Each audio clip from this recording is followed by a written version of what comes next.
Your Excellency, the President of the Republic of Kenya, Your Excellency, the Deputy President, Your Excellency, the Governor of Nairobi, all protocols observed, our presiding Archbishop, the Archbishop, the Emeritus, the House of Bishop, the House of Clergy, all the members, the Supreme Board, all the members of this church. Bwana Yesu asifiwe. Yangu ni moja, ni kumwalika our presiding Archbishop just to say a word.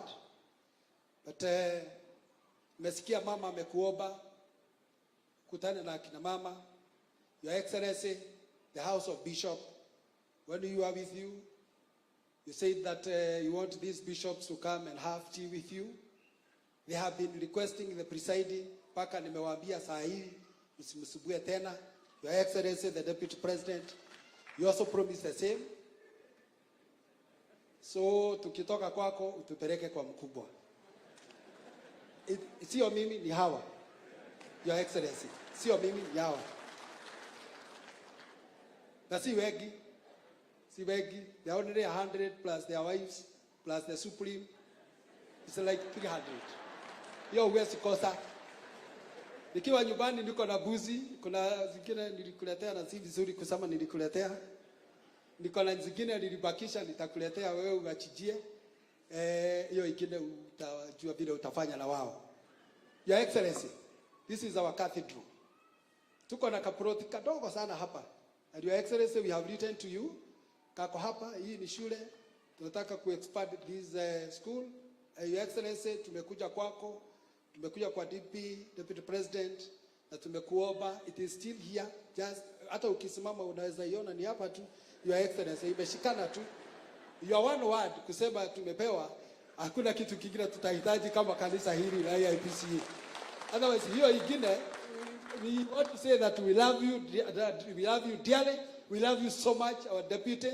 Wakati nilikuwa mazishi ya JJ kule Nyadaro, wakati your DP aliniona, alifurahi sana. Kitu ya kwanza aliniuliza, kanisa iko namna gani? Nikamwambia nimetumwa na presiding nikukumbushe ukuje. Hakuniuliza whether I'm okay, aliniuliza tu kanisa.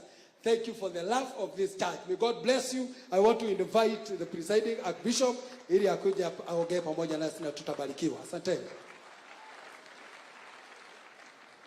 Thank you. Can remain seated. Bwana Yesu asifiwe. Bwana Yesu asifiwe kanisa. Asante sana. His Excellency, the President of the Republic of Kenya, His Deputy, His Excellency, the Governor of Nairobi, present with us today. I've also seen, yes, Moses Kuria somewhere. Now, viongozi wa serikali wale tuko nao siku ya leo. The members of the clergy presidents, all the bishops, archdeacons and all of them. Viongozi wa kanisa letu na waumini wote. Bwana Yesu asifiwe. Jina langu ni Archbishop Samson Mudhuri, nimeokoka na mpenda Yesu kwa sababu ni neema zake zimeniwezesha kuwa hapa siku ya leo, kuwa nanyi kusherehekea wakati wa kubariki mafuta ya mwaka huu 2024-2025. This is a very important occasion.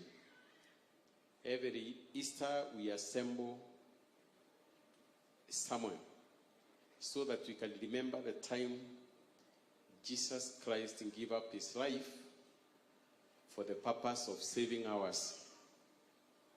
So it's a very, very important occasion, noting that a day like tomorrow is when Jesus Christ was crucified because of our own sins. And it is good when we remember that we repent our sins. Bwana asifiwe. Tuambie Bwana tusamee kwa sababu sisi ni wakosefu. Tunakosa kila saa, kila wakati. Tunakuwa watu wa kukosea Mwenyezi Mungu. Tunakuwa watu hata wa kujikosea sisi wenyewe. Kwa hivyo ni jambo la muhimu kukumbuka Yesu alipeana maisha yake kwa ajili yetu sisi binadamu, ndio tupate kuokoka. I want to take this opportunity to thank His Excellency the President, as my board members have said, because of finding time to be with us today. In fact, today is an official working day for him. And you know our president very well. He is a very hard-working person for the sake of this nation, Kenya. That we know, all of us. But he finds time to be with us almost the whole day.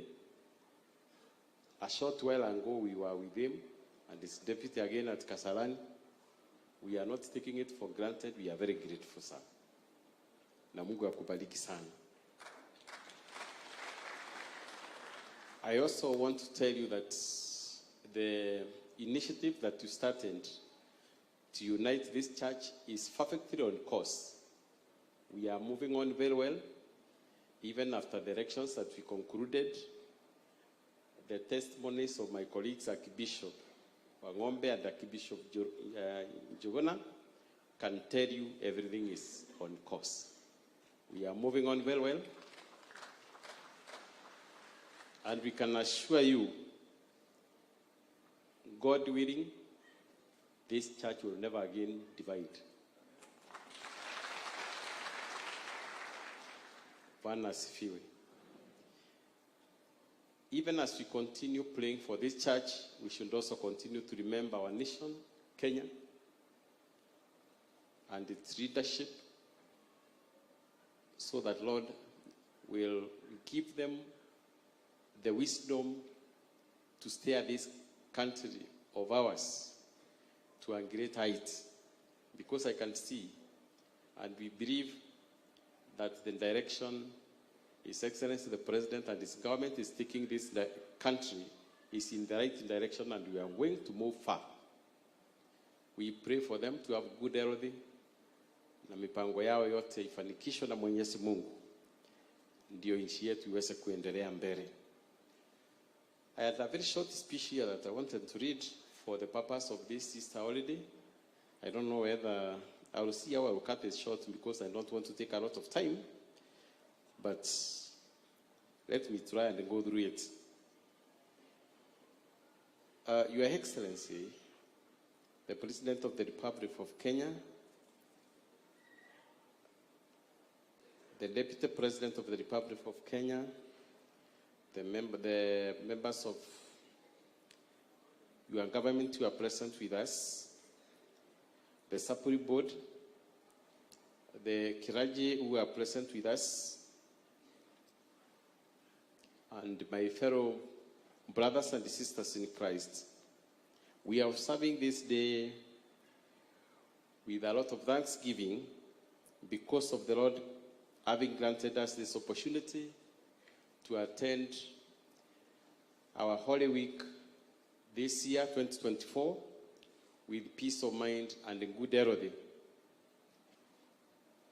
This is a defining moment for this in the history of this church. For the first time in the history of the Aipca Church, we have resolved all our differences, and now we can share the bread of life on a common table. We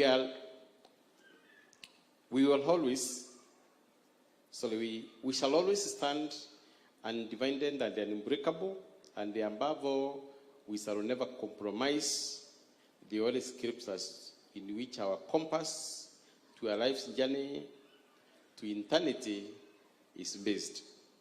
We will always be defined by peace, love, and unity, as opposed to hatred and conflicts. Love will always be when you overcome the love of power and the money. As a church,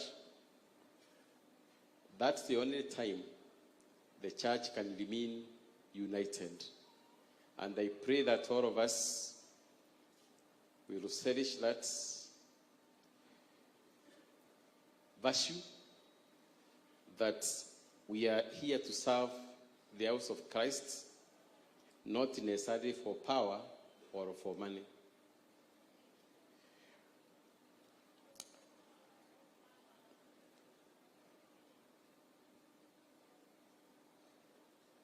We are one people, believers of one God, and belong to one church, Aipca.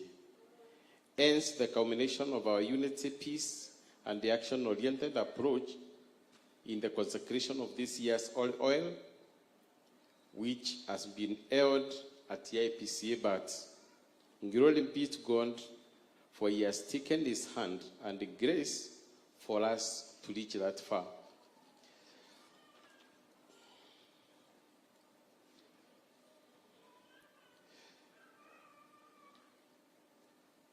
We are living in a changing world economically and times, and the realities of the climate change is not a dream that is affecting each one of us. We cannot wait to watch this,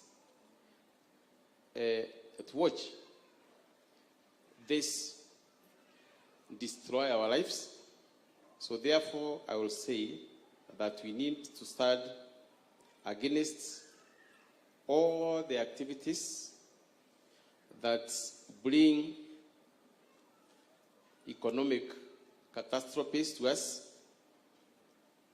and even the effect of the climate change through planting of trees to mitigate against the climate change in our nation and ensure that we have our children in schools so that we eliminate illiteracy among ourselves. We also need to work hard so that we overcome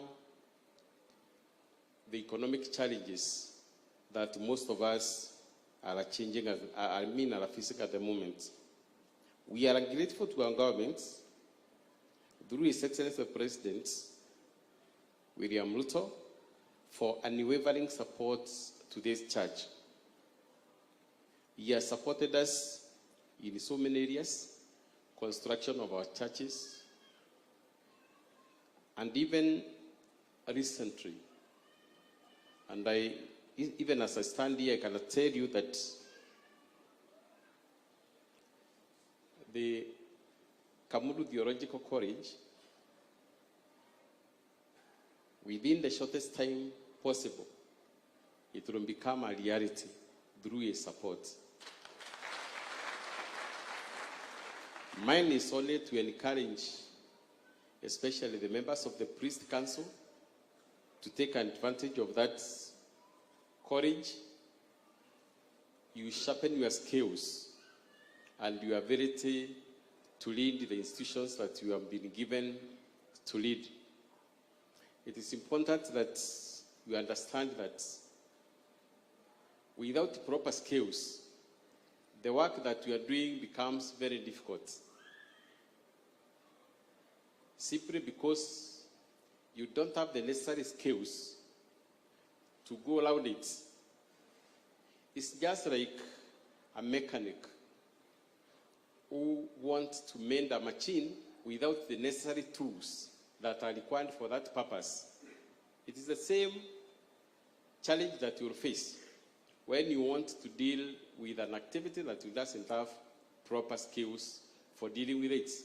For that reason, therefore, I would advise my colleague pastors, the clergymen, the deacons, once that college opens its doors, please be willing to train even the members of the church, those who want to train. You are welcome. You can also join the college and train so that all of us support it to grow. The infrastructures the President has provided for them. But for it to become an institution, it will require students. And the student is for you to provide and be willing to train. That is the only way we can be able to assist our church move to the next level. Our president, just like the Equity Bank says, they give students who are needy wings to fly. The president has given the APCA church the wings to do what? To fly.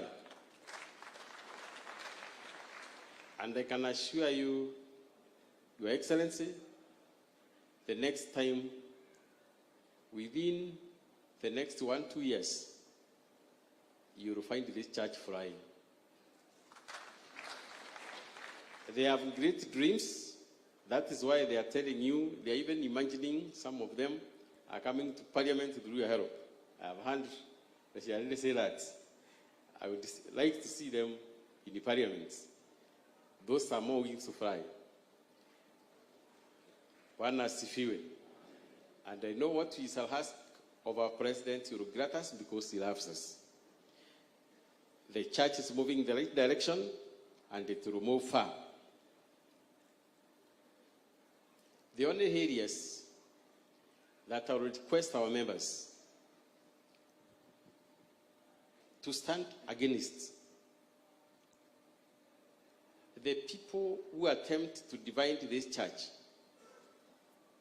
for whatever reasons, those people who doesn't preach unity, those who preach division, even within a local church, send them. Christ is not for division, is for unity. Christ did not come for aggression, he came for peace. And we should teach ourselves to be like him. Bwana asifiwe. Yes. If you see Archbishop Kabodo seated there, Archbishop Joroge seated there, they are symbolizing to you that the new-found unity of this church is a reality and not a dream. Bwana asifiwe. The unity of this church, when you see those great men down there, and I know you know them very well, they are telling you the new-found unity of the Aipca church is a reality and not a dream. We are moving together to build a strong nation.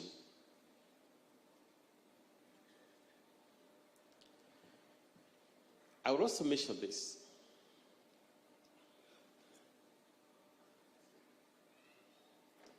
Because some of you blame the church at the national level for the woes that you have on the ground. Some of you say it is the national office of this church that keeps on dividing you. Today we are telling you that it's not the national level that is dividing you. If you divide again, it is you will be dividing yourself. The Supreme Board is united. The cry of this church is united. All those bishops that we are seeing there,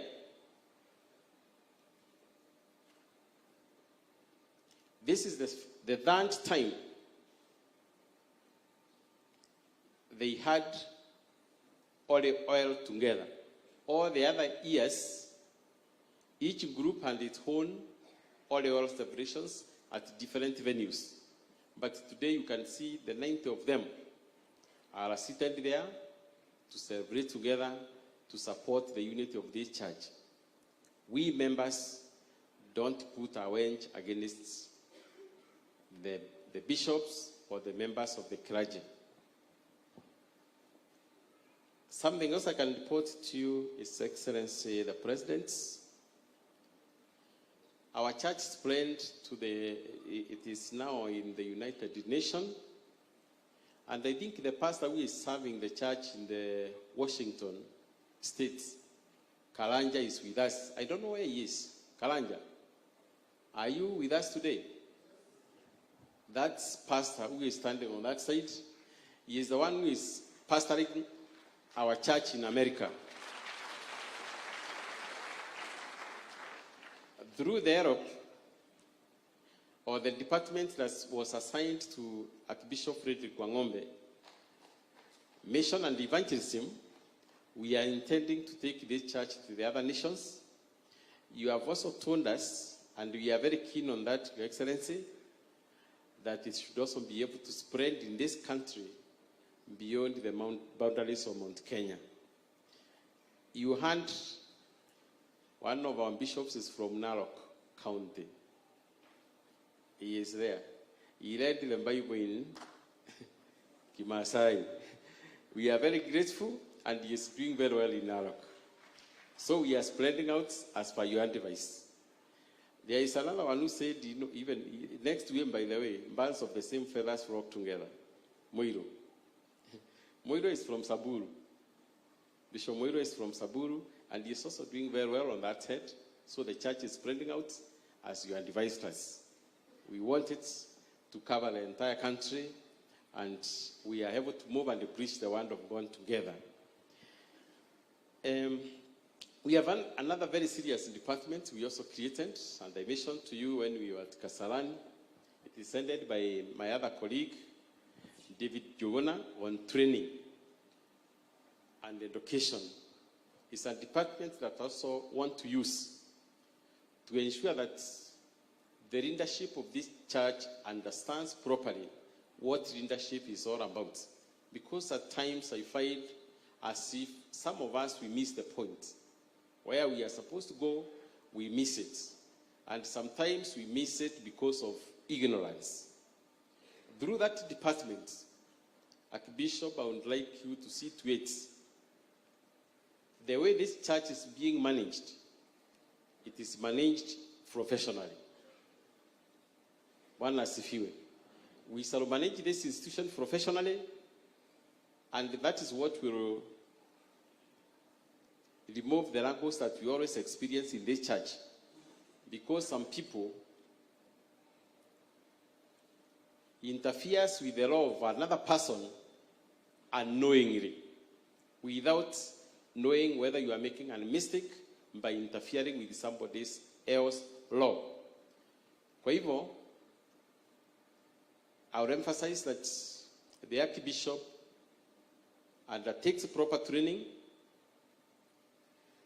within the college or even beyond, even outside the college.